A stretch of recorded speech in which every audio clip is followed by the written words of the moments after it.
Ekitongole ekiwoza emisolo ekya Uganda Revenue Authority kirajana olw'obusente obutini obubaweebwa buli mwaka okudduukanya omulimu gwabwe. Doris Akol akulira ekitongole ekiwoza ekya URA agamba obusente obw'omuswabwe obubaweebwa tebusobola kubayamba kutalaga ggwanga nga kw'otadde n'ensalo za Uganda n'amawanga amalala ekiviirako gavumenti okufiirwa ssente nnyingi mu kukusa ebyamaguzi mu kwepena emisolo. Tulina okusiga mu URA esobola okubanga ebintu ebyo ebisoloza ssente ebikuŋŋaanya ssente mu bantu ebimanya abantu bonna abalina okusasula emisolo okubasasuza emisolo okugaziya URA offices zaffe ne ziba nga zituuka buli wamu mu ggwanga tuba twetaaga ssente ze tutalina kati.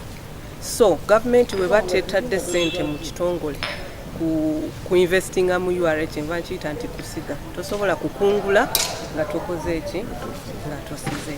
Ekitongole ekiwoza kibadde kisisinkanya akakiiko ka Paalamenti akavunaanyizibwa ku by'enteekerateekera by'eggwanga akakulirwa omubaka Amos Lugoloobi. Okusinziira ku Rebecca Kadaga, omukubiriza w'olukiiko lw'eggwanga olukulu olwa Paalamenti, ekitongole ekiwoza kirina omulimu omunene okulaba nti bannayuganda bakyusa endowooza yaabwe okusasula omusolo kuba abasinga balowooza nti si buvunaanyizibwa bwabwe okuwa omusolo. Tulina obuvunaanyizibwa okunyonyola abantu lwaki bawa omusolo. Bw'oba tomunyonyodde yalowooza nti omubba. Ssente z'emisolo zikola ku nguudo, amalwaliro na biki byonna.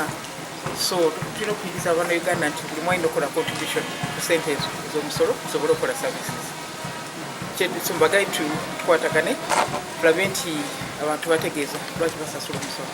Amos Lugoloobi nga ye ssentebe w'akakiiko ka Paalamenti akateekerateekera eggwanga ategeezezza nti kituufu ekitongole ekiwoza kifuna obusente obutono ddala nga ku luno baabawa obuwumbi 22 naye nga beetaaga obuwumbi obwera ddala 113 okusobola okutuukiriza emirimu gyabwe. Tetubawa ssente zibamala okusobola okukuŋŋaanya emisolo era nsuubira ffenna tukkiriziganya ne gavumenti omwaka ogujja tulina okubafunira ensimbi ezeeyongeramu obuwumbi nga 113 okulaba nti nno basobola okutuuka mu nsonda zonna ez'eggwanga okukuŋŋaanya emisolo tusobole okufuna ssente ezitumala nga bannayuganda tukendeeze okwewola ssente tusobole okufuna ssente okuva mu ffe ffennyini tusobole okuzimba eggwanga lyaffe. Omwaka guno ekitongole kya URA kirina okusolooza obuse bwa Uganda obwera ddala 12 okuyambako okuvujjirira embalirira y'eggwanga. Joanita Mbabazi, KTV Amalindirire. This is Kingdom TV.